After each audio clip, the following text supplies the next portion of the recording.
Everyone. Thanks for joining today. This is Big Picture, Commerce's live bi-weekly show on social. I'm Leah Spector. I'm the brand manager at Commerce, and I'm joining you live from Austin, Texas at the Commerce headquarters. I'm thrilled to welcome our guest today, Mr. Tod Wilson, founder and CEO of Mr. Todd's Pies. Tod, thank you so much for being here. Hey, Leah, thank you for having me. I really appreciate it. I've been looking forward to spending some time with you. And it looks like the Pies beat me to Texas. The pies are here, and we're going to get to try one on air in a little bit. So that's what I'm looking forward to. But really excited to share some of your story with the folks watching at home. Just a quick intro to Mr. Todd's Pies. Launched in 2002, Mr. Todd's Pie Factory in New Jersey quickly made a name for itself for their delicious Southern style pies. And I think Mr. Todd perfected and maybe popularized the sweet potato pie. In 2009, Todd became the first ever Shark Tank contestant and actually earned a deal from the Sharks. And he ended up declining it, which we're going to get into in a little bit. I definitely want to hear that story. Mr. Todd's Pies can be found online at their big commerce store, mrtods.com, where you can order pies for delivery anywhere to the U.S. So if you want to get one of these for yourself, I highly recommend it. And as a reminder, we are live, so if you have any questions for Todd, drop them in the comments, and we might get to them on air. But let's jump in. Tod, thanks again for being here. First off, just in your own words, tell us about Mr. Todd's Pies.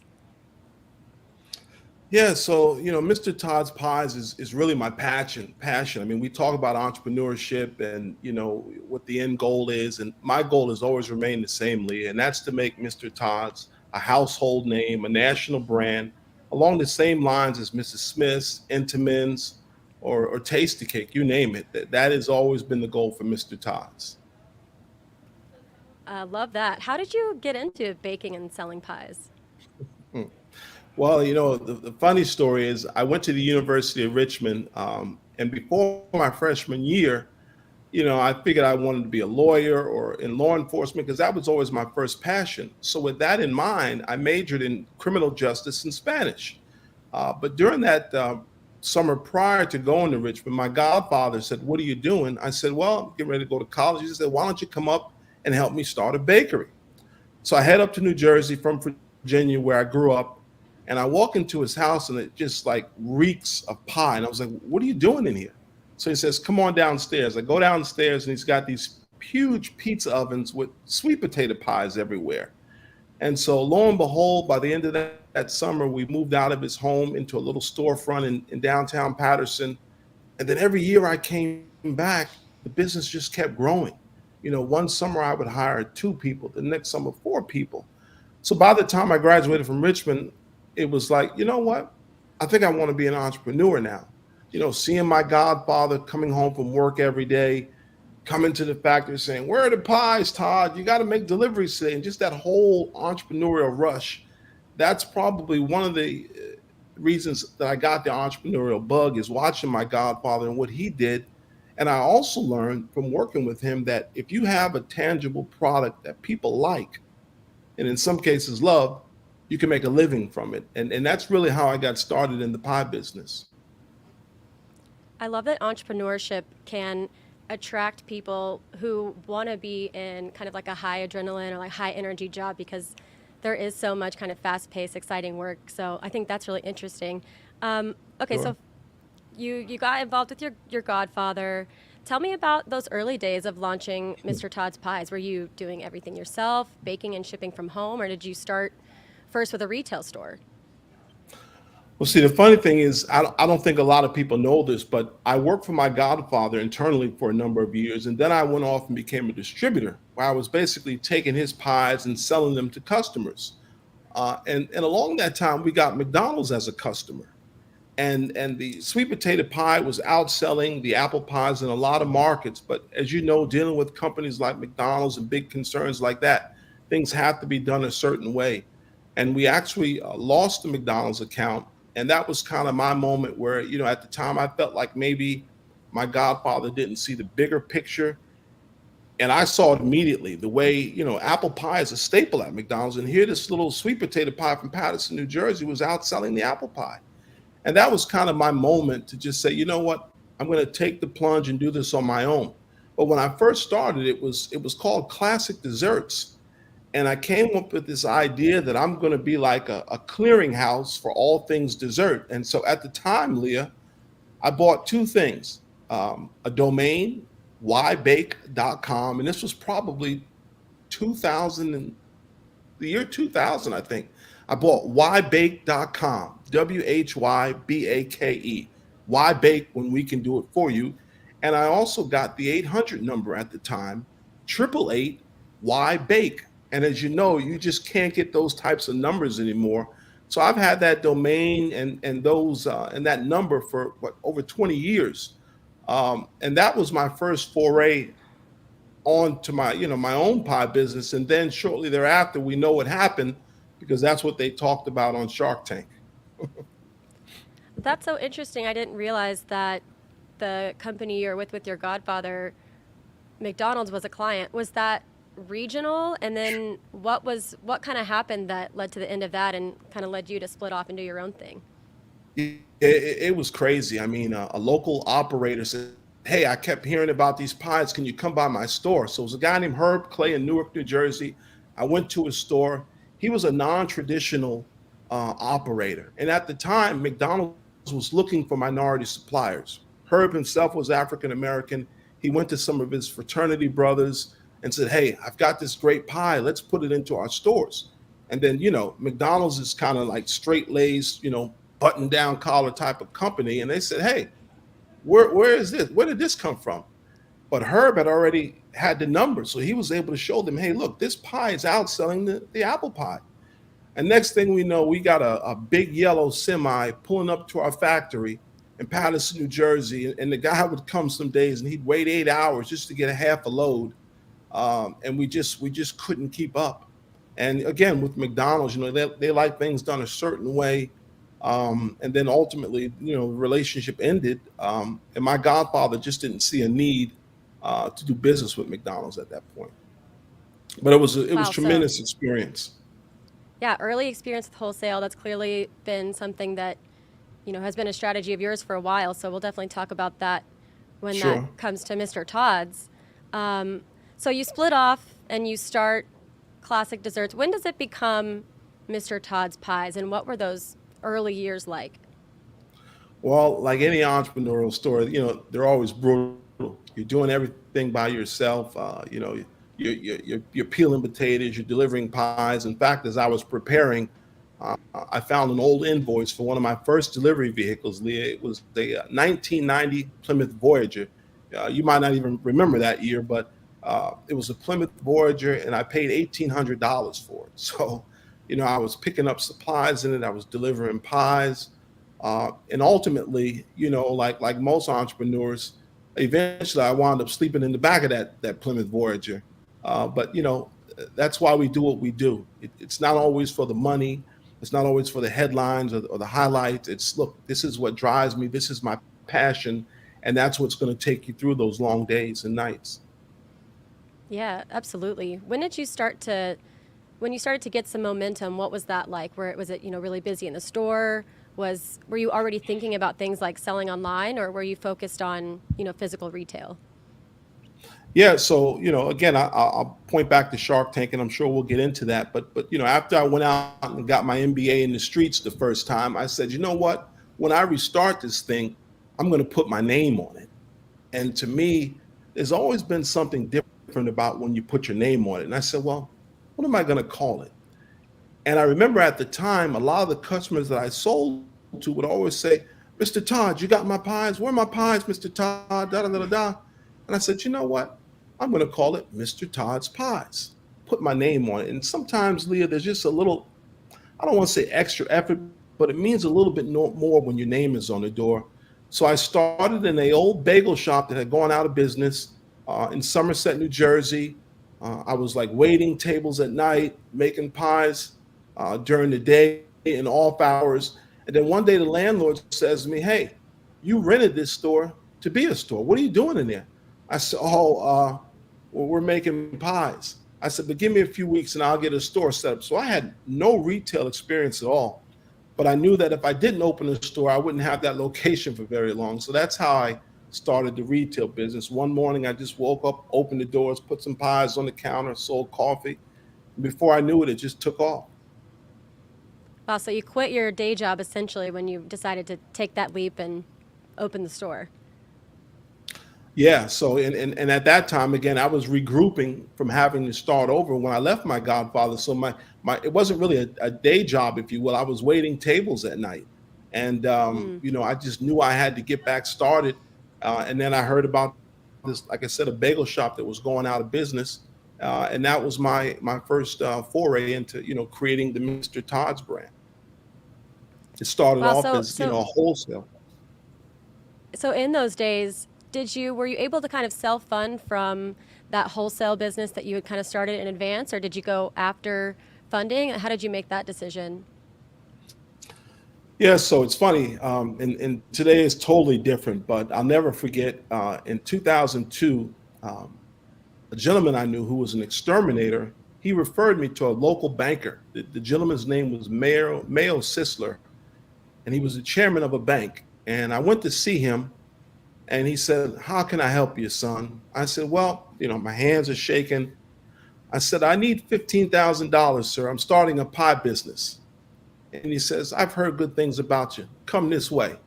And he literally walked me to a loan officer and says, "Hey, we're going to give this guy $16,000. We're going to give him 12 months to pay it back. That's it. No underwriting, nothing but a handshake." He had a cigar in his mouth.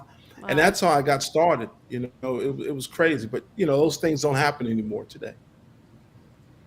Yeah, looking back and comparing that to today, Yeah. how do you think that compares today for entrepreneurs who are trying to get that like self-funding and kind of make the leap? Yeah, I mean, when I look back on my journey, and I always tell people, the pie is still in the oven, the story is still being written. I remember a gentleman from CNBC, a producer, had talked to me about going on to a TV show.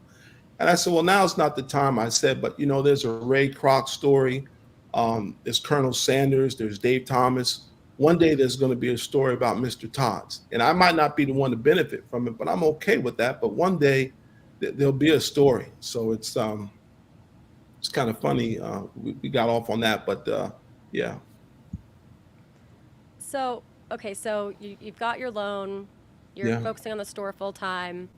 What are those years leading up to 2009 like, where you're really growing your business and starting to think about expansion? What was that like, and how much volume were you doing? Like, what was kind of the vibe? Yeah. So again, once I got the retail started, it provided an extra flow of income because at night we were taking our pies and delivering them to what we would call chicken shacks, places in the inner city that sold chicken and biscuits and that kind of stuff. But in the daytime, I had a steady stream of local customers coming in to buy a banana cream pie.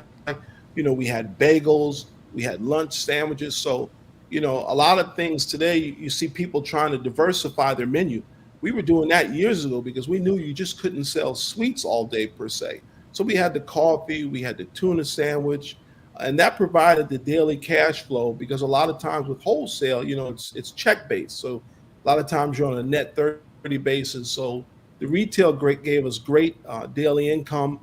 And then eventually, as we got pies in more people's hands, the word started to spread about Mr. Todd's home style pies. And then one day, we got this big write up about being the best pie shop in New Jersey, and it just kind of just took off from there. I mean, I remember there was one, the top 10 dishes of the decade in New Jersey, not desserts, Wow.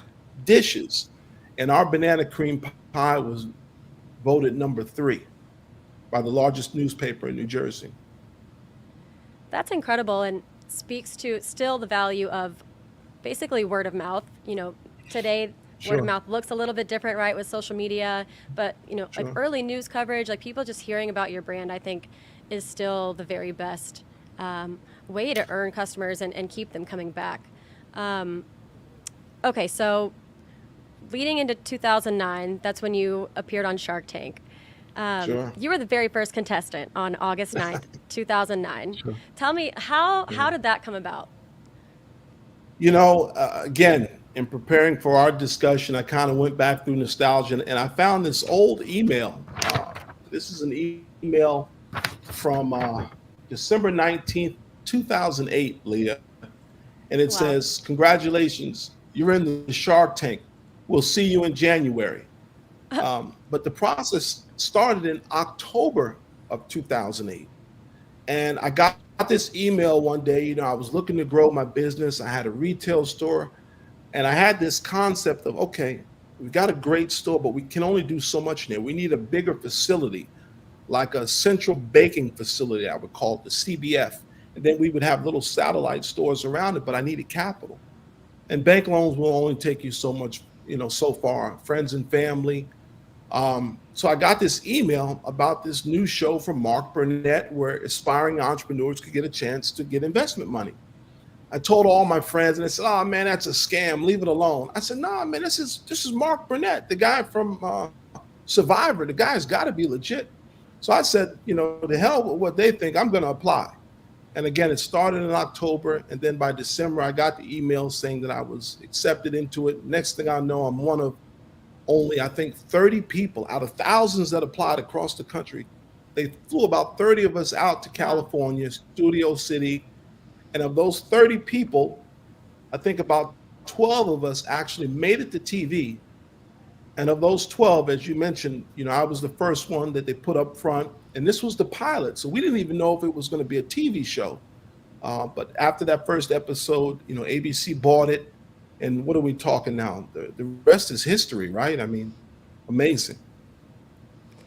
So basically, you're responsible for getting Shark Tank picked up as a series. Well, look, I'll say this, Leah. I'm not a TV person, but from what I'm told, when a new show comes out, those first 5 minutes are very important. I walked in there and you could see it on my face. This is what I do. I'm committed. This is my business. And I think that played a role, no doubt, but I was just being me. I was just being Mr. Todd. It was no cameras, no lights. It was just coming right from here. So, it was a famous line that came out of that season. Don't cry about money. It never cries for you. But I wasn't really crying about money.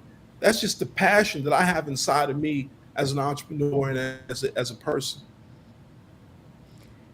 So what was that day like? What do you remember from filming?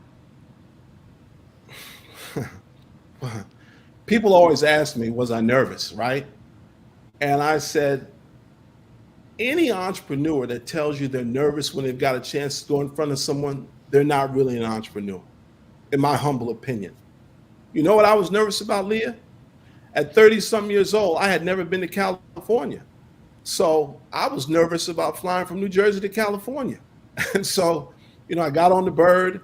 I was like, oh, this is no big deal. We were very high up in the sky. The only thing, there was a guy in front of me who was pretty big, and he kept leaning back. And that was the only bad part of it. And then all of a sudden we go over Colorado, and the pilot's like, I'm going to have you look out the window. You'll see the Colorado skyline, Denver skyline, and I'm going to have you put on your seatbelt because we're going to hit a little chop from here on out. From the time he said that till we got to LAX, I thought we were done. I thought it was over. It was that bad of a flight. And so at the end of the week, Barbara and Damon came up to me and they said, Todd, where you going? I said, I ain't getting back on that MFer. I'm taking the train home. And I literally took the train from downtown LA to Newark, New Jersey. And Leah, if you want to meet the highs and lows, the good and bad of society, take a train from LA to Newark. Okay, so that's what I remember. I'll do that. Wow, that's so funny. Okay, so you had a rocky Yeah. flight, a little bit of turbulence, Very rocky. and then Wow. your episode a little turbulent too. This is so fascinating to me. So you did earn an offer from the Sharks, and correct me if I'm wrong, but I saw you asked for $460,000 in exchange for 10% equity in the company, and that Barbara and Damon actually did offer you that $460,000, but for a whopping 50% stake in the business, and you declined that offer. What was going through your head in that moment? How did you make that decision? Well, this might get me in a little bit of trouble, but I hope it won't because I've never really talked about it on camera. But in 2008, Leah, when I applied to the show, I wasn't asking for $460,000. I was asking for 1.2 million in 2008. And they were like, Todd, your chocolate pecan pie is out of this world, but that's too much money to ask for on TV. And I was like, well, what's the purpose of me coming out there? You're asking me, what do I need? I'm telling you what I need to do it the right way. I need 1.2 million. At the time, my sales were well over $1 million. So I was asking for 1.2 million, and I only wanted to give up 2%, 10%, because I knew, Leah, having worked for my godfather, having seen my retail store, what the potential was with this product, that it could easily be a 20, 30, $40 million business. But they said it's too much money.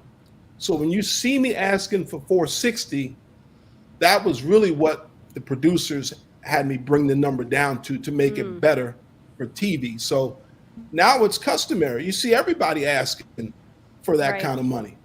And it's funny, you asked me what else do I remember.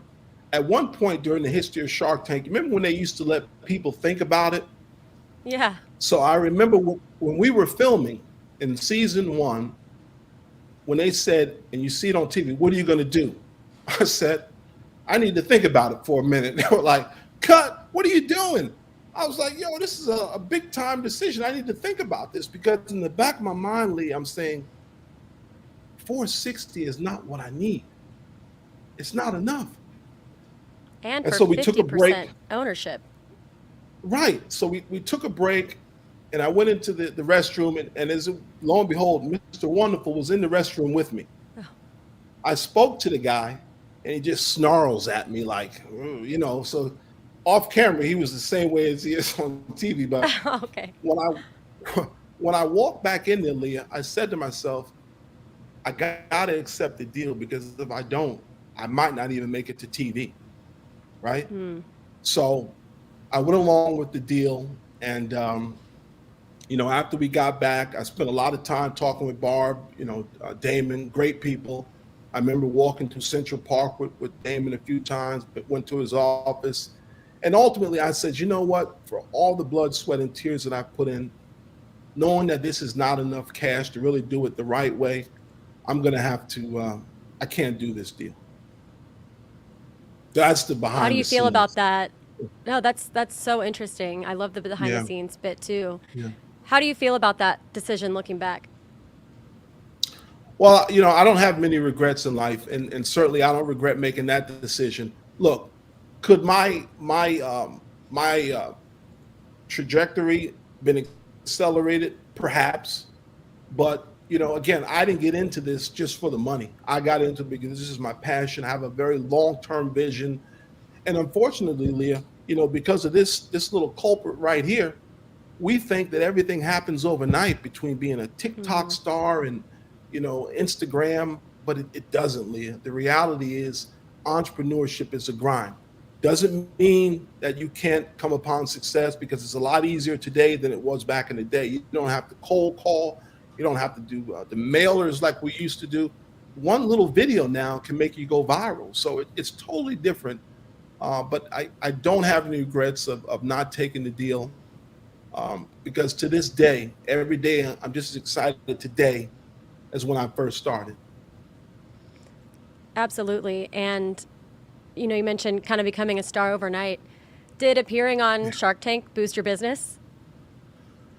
You know, Literally not a day goes by. And that was August 9th, 2009.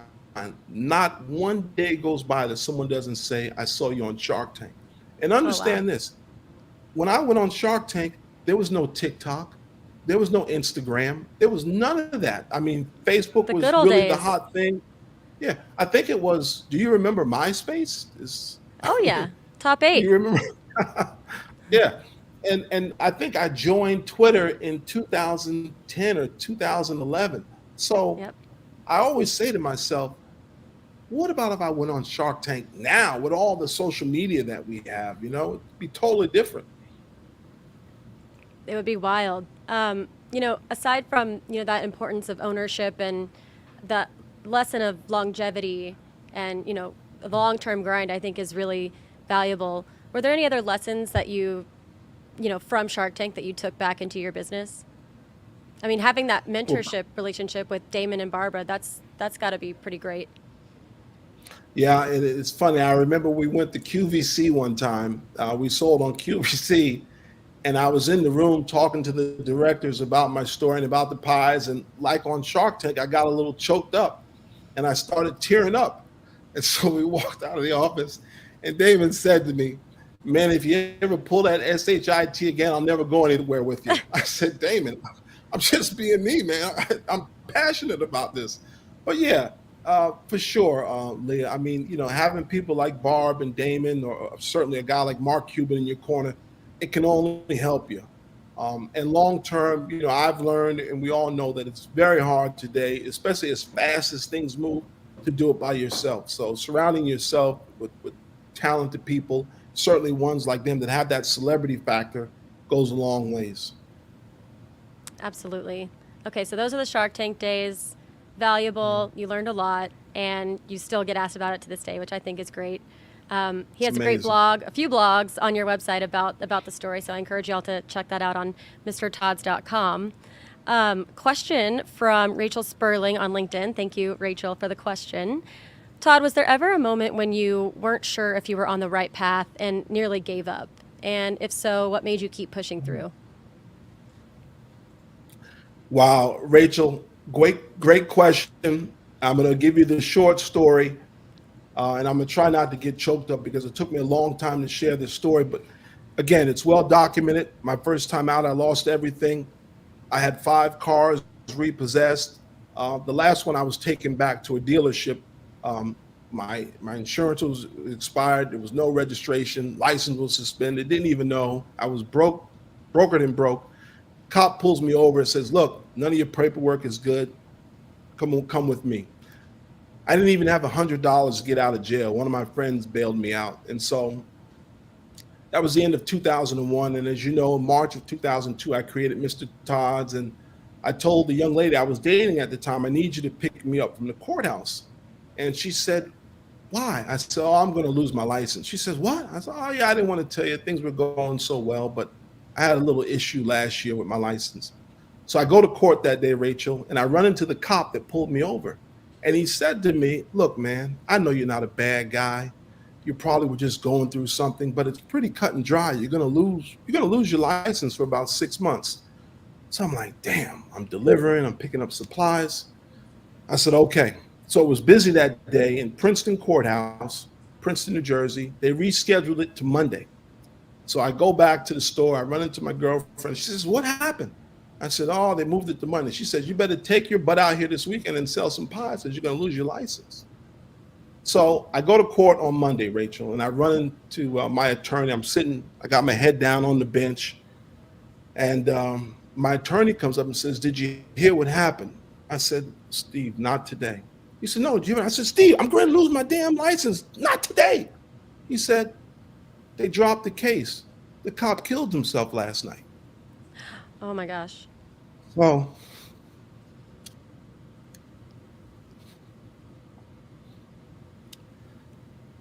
I got on my knees and I told God, "I'll never stop. How can I? How can I give up?" The same guy who I saw on Friday told me he understood I was going through something. Guess what? He was too. But we dealt with it in different ways. Sunday night, Princeton cop shoots himself with his service revolver because he's distraught over his fiance leaving him. And that ain't no creator's myth. That ain't no story. That's the real life story that you don't see on TikTok or Instagram. And it took me a long time to share it, but that's why I can't give up, Rachel. That's why I never gave up. That is so powerful. Wow. Thank you for sharing that. And I could see how that is something that would stick with you for your rest of your life and make you just want to keep Yeah, pushing. sure. So, Yeah. wow.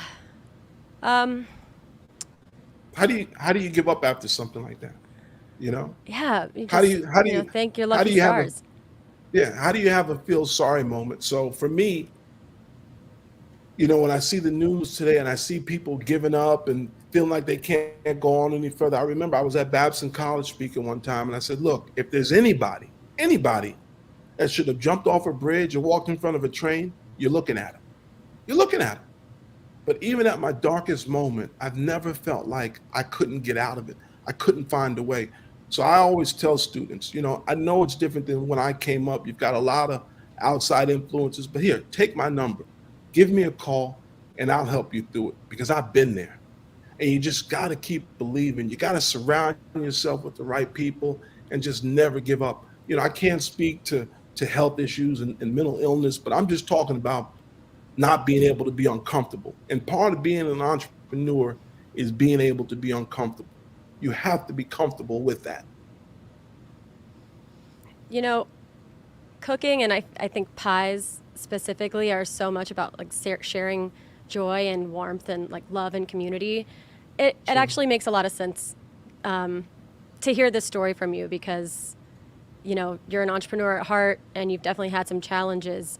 But to me, you're like the epitome of sharing that warmth and that experience. So I'm sure the students are incredibly grateful for those lessons. Is that something you do a lot? Is kind of go speak at colleges and student groups? Oh yeah, colleges, high schools, anybody that I can share my story with because again, I get it. It's totally different today.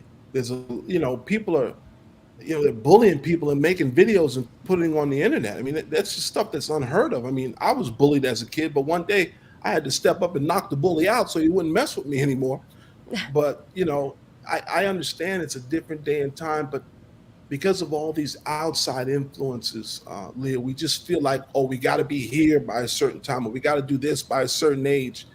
And that's just not the way it is in reality. It just doesn't happen like that. Yeah. So kind of on that point, talking about challenges, um, Mhm. you know, shifting gears a little bit, it's Black History Month. Happy Black History Sure. Month to everyone out there. So I wanted to ask, has your experience as a Black person shaped or influenced your business journey or your entrepreneurship? Hmm. That's an excellent question. I remember I was a commencement speaker at the University of Richmond where I graduated, and before I gave my commencement speech, Dr. Morrill, who was the president at the time, he said to me, he said, Todd, if you keep going the way you're going, you're going to be on the cover of Black Enterprise one day. And I turned around, I looked at him, and I said, Dr. Morrill, I'm going to be on the cover of Fortune one day, you know? Hey, And that's always been my platform, Leah. I don't see color. All I want to see is courage and commitment. What do you have here? I don't care where you're from. I don't care what kind of family you come from. What do you have in here? You know, but I think unfortunately, as a Black entrepreneur, um, if you look at things like VC funding, you know, Black right. business owners, male business owners receive less than 2% of all venture capital dollars. Why is that? Mm, Why is it when I walk into my supermarkets where we do a lot of business with ShopRite and other companies like Food Bazaar, I see all the employees are Black. I see a lot of the shoppers are Black. But if I said, Leah, I'll give you $500 if you can go on the aisles and find me five products from mm-hmm. Black-owned companies, you probably wouldn't get the money. So Yep. why is that? You know, it can't be lack of education. It can't be, laziness. It can't be any of those things. So something is happening that prevents that. And so when I say it's not just for me, I'm trying to pave the way for the people coming behind me because it shouldn't be like that. And again, I don't see race, I don't see color, but if I just take that one product, sweet potato pie, which is the most iconic food, not dessert, but the most iconic food, arguably, in the African American community, why isn't there a national brand? Mm-hmm. Why didn't my godfather go national? Why isn't Mr. Todd's a national brand? What you'll find is you'll find a lot of mom and pop shops across the country. You can do the same thing with soul food restaurants. We're some of the greatest cooks you'll ever meet. Why isn't there an African American cheesecake factory or PF Chang's? We keep all those people in business, but where are the Black chains? Something has caused that to happen. And, you know, when I talk about my goals, I want Mr. Todd's to be that official national brand of sweet potato pie. From a narrow perspective, all our pies are great, but that's one of my personal goals. And the difference is you could say, well, Todd, what about Mrs. Smith's? What about Enterman's? They make a sweet potato pie. Yeah, but they don't have street credibility. And what I mean Mm, by that is, as you know, gregarious as I may be as a person, good salesman, what have you, I could never be Mr. Bagel or Mr. Pizza. It just doesn't go together. But I can be Mr. Sweet Potato Pie all day long. And so that's what drives me is, let's find a way to level the playing field because right now, in my humble opinion, unless you're an athlete or an entertainer, when you're African American, you're looked at it in a different light than if you're a business person. And if that weren't the case, then we would see a lot of huge black brands. And I know strides have been made since George Floyd, but I think a lot of those things were just, charity plays, that were good for mm-hmm. checking the boxes in corporate America. Yep. But the numbers don't lie. Yeah, I know there's a lot of things like, 15% pledge, and I know, some VC firms are talking about, trying to find more black entrepreneurs and people of color to support. Our ERG Yeah. for People of Color and Allies, VC in Color, we've shared a few resources on, Mhm. VC funding and getting involved in tech as a black person. So if you're watching and you're Yeah. interested in any of that, I'll drop a link to some of that in the comments. But, you know, And give going them a back pie. to Send them a pie. Oh, yeah, yeah. Actually, that we'll do that. I will give away a pie to anybody who drops Yeah. another Uh, question in for us. Um, yeah. but back to your Mhm. your goal of Mr. Todd's Pies being a national brand. That kind of brings us to today. You recently made the Mhm. decision to shut down your physical stores and focus on e-commerce on MrTodds.com. Yeah. Um, how did you come to that decision, and how has that changed your idea of your business model? Well, just to be clear, our primary source of revenue is in the supermarket space. Hmm. That's our primary source of revenue. We sell our pies, both 4-inch and 8-inch, in a lot of local In wholesale. supermarkets. Yeah, Nice. wholesale. And again, that goes back to my days with my godfather, seeing the whole McDonald's transaction and how that worked. And it's funny. I heard Magic Johnson say one day, whether it's a 10 million deal or a $100 million deal, I've got to put in the same effort. So why not go for the $100 million deal? And so if I'm going to grind and sweat to make sure the retail store is open every day and make sure all the employees show up, I can put that same effort into building a wholesale business and in turn reach more people, reach a wider Hmm. audience, because ultimately the goal is to make Mr. Todd's a household name.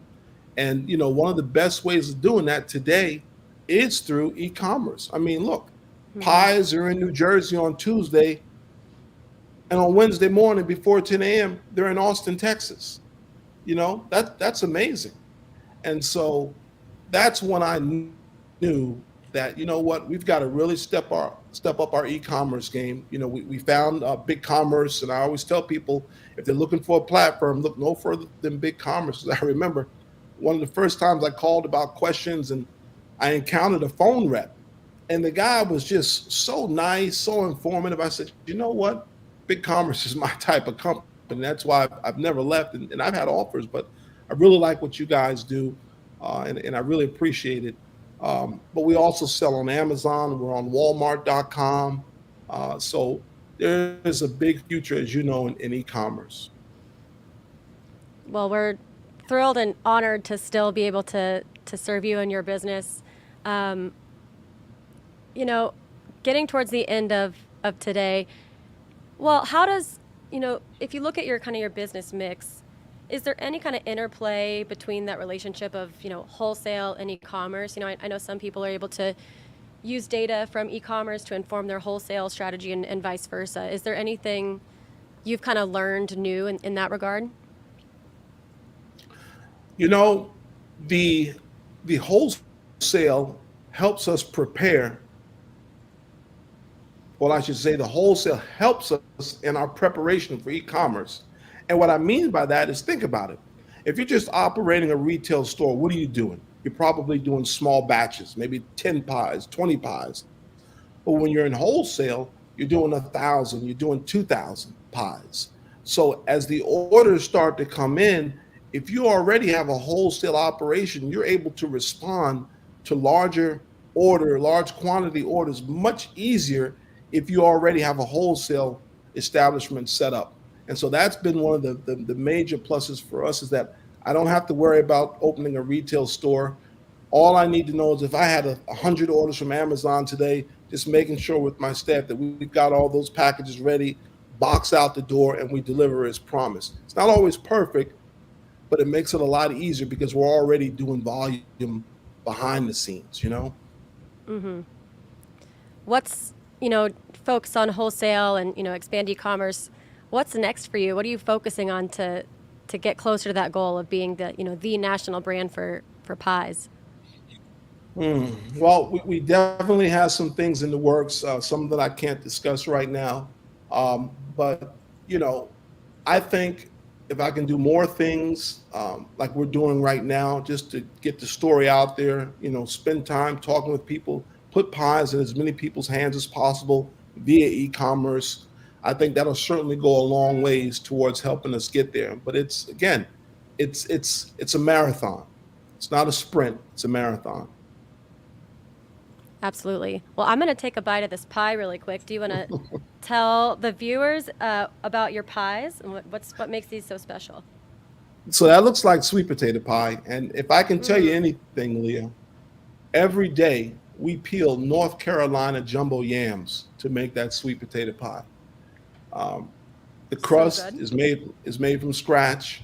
We use very premium butter, like Plugra, which is a European style butter, 82% butter fat. McCormick spices. Just, my platform has always been to give people the best. And sometimes people say, Mr. Todd, you're charging $50 for a pie online, da, da, da, da. And I tell them, well, look, we're giving you quality. And in my opinion, Leah, pie is probably one of the most sacred items in the history of the United States. You can talk about baseball, hot dog, Chevrolet. What's the next thing? Apple pie, right? But somehow over the years, especially in the supermarket industry, we've come to think that a 10-inch pie should be $1.99. And so when I think about, where are we going to position ourselves, we don't want to be the $1.99 pie. We don't want to be the $2.99 pie. Mr. Todd's represents quality and commitment to giving the best we can give you. And that's the space we want to occupy, giving you the best. Well, I can tell you those few bites, I think you're definitely there. That was amazing. We have a comment from Chris Tully, which is really nice. Todd, you're an inspiration. Great move to focus on wholesale and e-com. I look forward to seeing you grow into a national brand. So Oh, wow. that was Very kind. nice. Thank you, Thanks, Chris. And then one question from Erwin. Thanks, Erwin Matthews. Todd, been your experience with the private equity community? And we were talking about that a little bit earlier. Has anyone offered to fund your business since the Shark Tank appearance? Yeah, with private equity, along the lines of venture capital, that might even be a little more aggressive than venture capital because private equity wants to come in and take over your business. That really would have been no different than me, instead of giving Barb and Damon 50%, giving them 65. But I think part of what makes up your DNA as an entrepreneur is, I don't want to say wanting to be in control, but wanting to be responsible for the end goal and the commitment and the drive. So I wouldn't say that we've had offers from private equity. I think it'll come as we get bigger. But up until this point, it's just been bank loans, friends and family, the old fashioned way, Yeah, hanging on to that ownership is incredible. Yeah. Okay. All right, Todd. Thank you so much. We have one last question for you today. Sure. If you had to distill your journey into one big picture lesson or takeaway, what would that be? Be passionate. Believe in yourself, believe in your dream, and don't let anybody or anything stand in your way. But first and foremost, believe in yourself. I can't agree more. Tod, thank you so much for joining us today. Everyone, head to Mr. Todd's Pies to get yourself one of these at mrtods.com.